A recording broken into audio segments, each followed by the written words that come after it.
Welcome to another episode of The Punk Rock Raider. My name is Dirty D from the Dirty T. I am the Punk Rock Raider. Draft is coming up in a week. It's next week. There's a lot to cover. I'm going to be doing a ton of videos on my other channel, Punk Rock NFL Draft. But I still want to get through some very important things to the Raiders. And a few weeks ago, there was a big... I don't want to call it controversy, but there was a hot take from Dan Orlovsky of ESPN where he said Ty Simpson is the number one overall quarterback in the class. He even went as far as to discredit Fernando Mendoza and his achievements this year.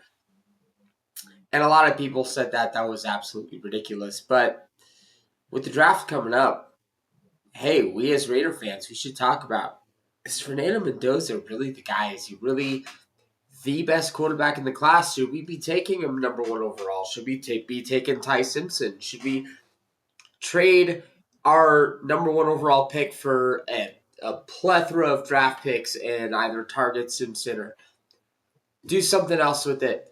What should we do at quarterback? Is it even like something we should think about now that we have Kirk Cousins through the year? And I wanted to give my take, even though it's blown over a little bit. Poor Dan Orlovsky got crucified, but there's reasons why he came to his assessment in the film. That's what he said. When I watched the film, I like Ty Simpson's film better. And he was talking about how Ty Simpson does more pro things. It was more of a pro offense. He's right about that. He is the best middle of the field thrower. For the most part, he's right about that. I also think that, like, scheme fit, I could see teams being like, hey, he's a more fluid mover. He moves easier. He's quicker. I don't know if he's faster, but he's quicker. I think he's really fit for, like, that West Coast scheme.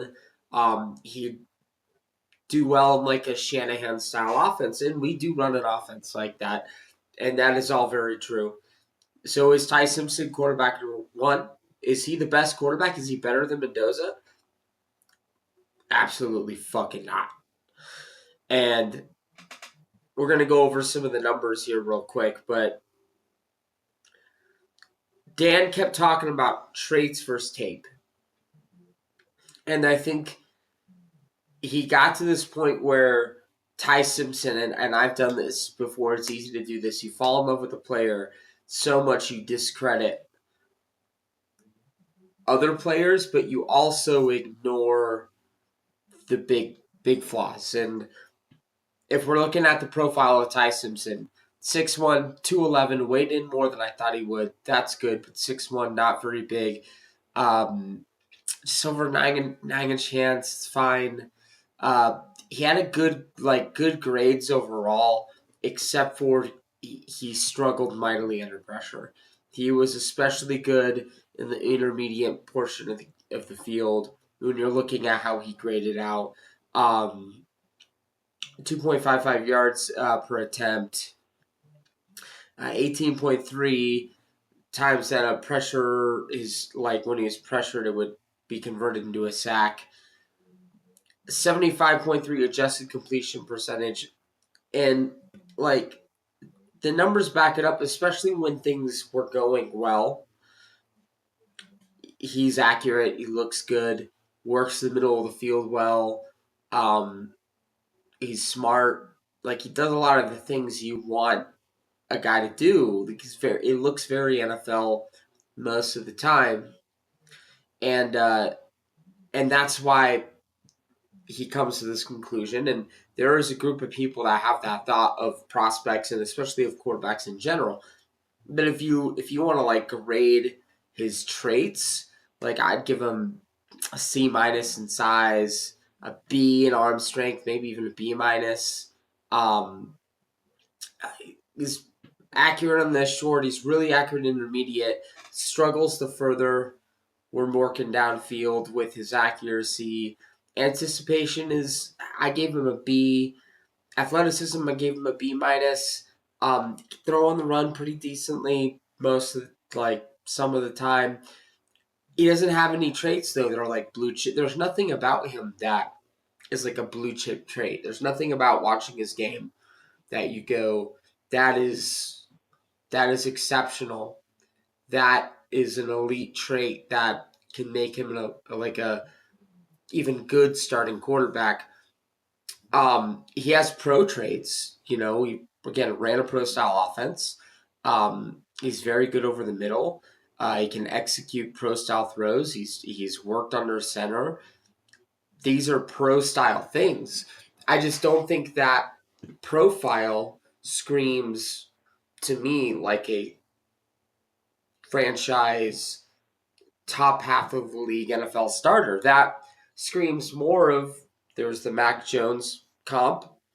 I actually think Mac Jones was better at some of this staying on time stuff. My problem with Ty Simpson when you watch his game is he struggles under pressure. Again, the grades reflect it, but when you watch it, it's even worse. And it got worse over the course of the season. Like, it got worse when he apparently was dealing with his gastritis. He lost a bunch of weight.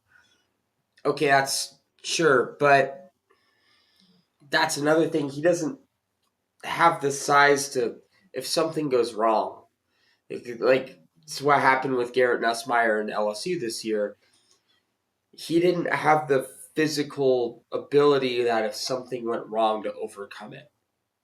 Like he had a little bit of injury, now his arm plummets to poor, and he can't take any more hits. He's already compromised, and he's not big enough to just like go through it, which not every quarterback has to be a good quarterback. I'm not saying that, but it makes durability a concern, and it makes it a concern of if something goes wrong. And that was just on the tape in general. When things were going well, everyone ignores the first game of the season against Florida State, and they just want to talk about that stretch of games where he was fantastic. But that really set the tone of when things weren't going well, he struggled. And this would even be streaky. When things weren't going well, he struggled. He struggled to throw outside the numbers. Now, there's the wide hashes, so sometimes maybe throwing from one hash all the way to the end of the other side of the field. Again, he just doesn't have the arm to really always make that happen. Maybe that's mitigated in the NFL a little bit, but I don't know. Struggled throwing outside the hashes, struggled throwing deep.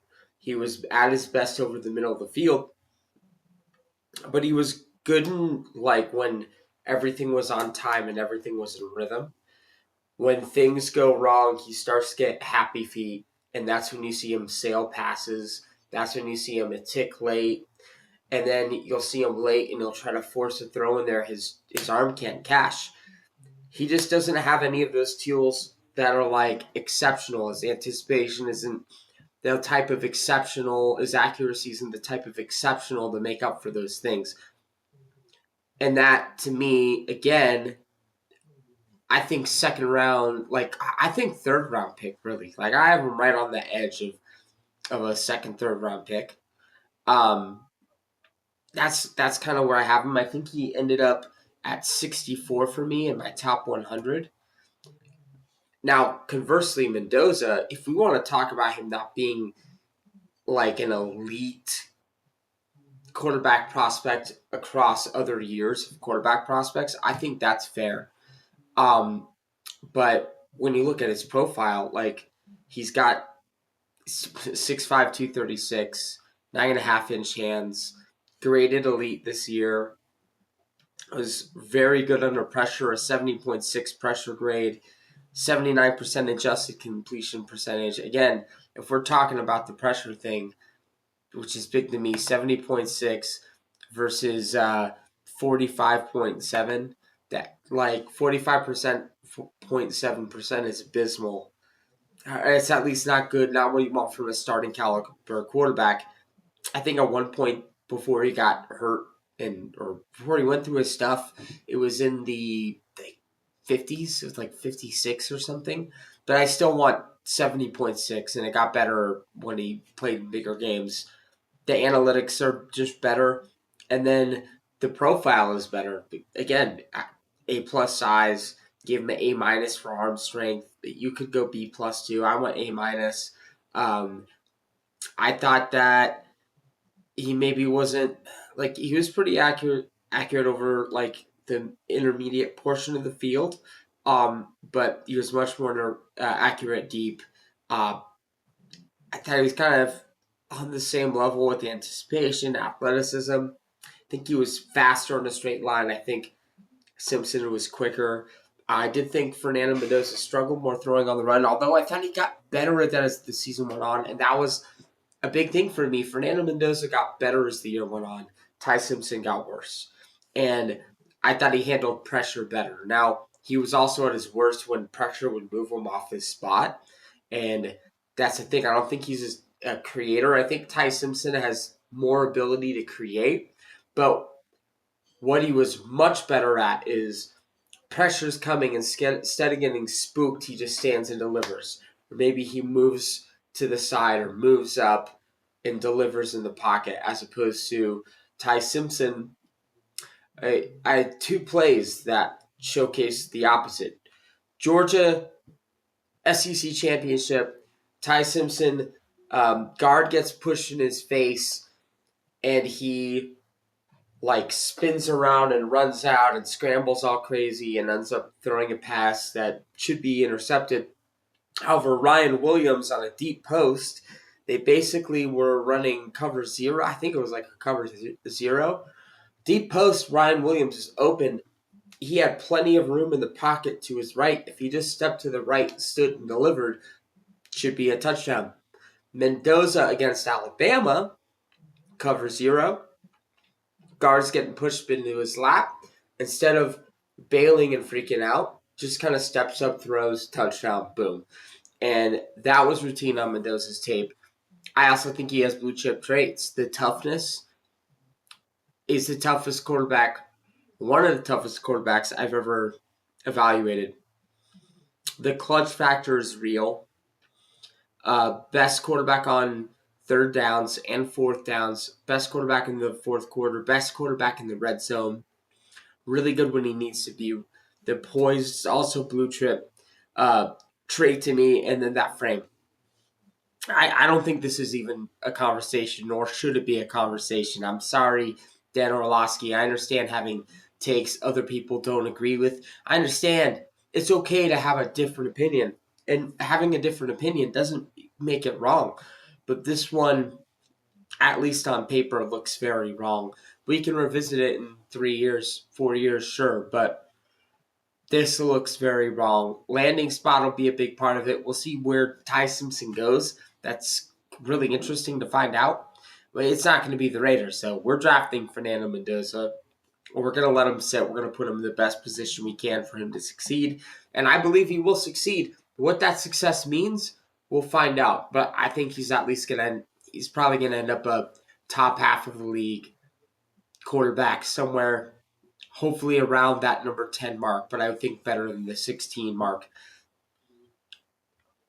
I wanted to talk about one more guy because we're drafting Fernando Mendoza, but a future backup quarterback is something we've talked about. Adding Kirk Cousins might kill that in the water, but we did talk to a couple quarterbacks, and one of them was Ethan Kaliak-Manis, who was my sleeper quarterback in the draft. I don't necessarily think he's going to be this big time starting NFL franchise quarterback. No, I do think he's going to be something in the Aiden O'Connell mold. And Aiden O'Connell gets a lot of hate. I think he's a better backup than he gets a lot of credit for. And he's played good in some games. He's made some NFL throws. He's an NFL quarterback, probably somewhere in that 32 to 40 range, maybe 32 to 50 of best quarterbacks in the league.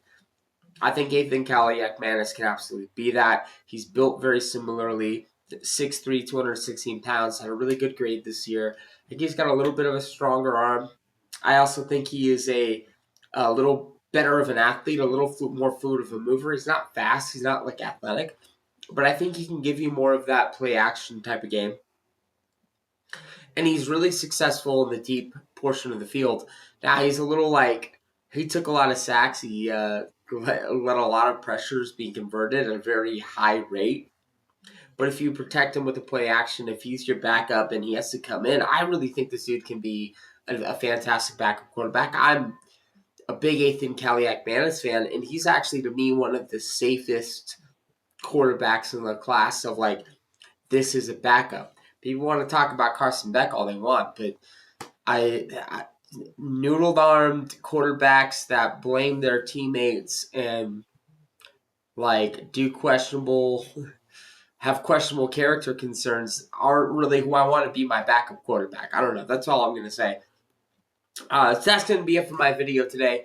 I'm going to be releasing more content. I have a ton of rankings videos on my other channel coming out. I'm going to do maybe 2 a day, at least 1 a day until the draft is done. And I'm going to have some other fun content as well. My name is 30D from 30T. I am the Punk Rock Raider. If you haven't done so already, please like and subscribe. I also do have a Patreon. I have a full draft guide that I'm still working on. I've got, I want to say, 230 grades in there. I'm still working on the reports. I'm probably going to be slow on the reports because it's I've had a lot going on, but I will have all those rankings out. Until next time, stay punk.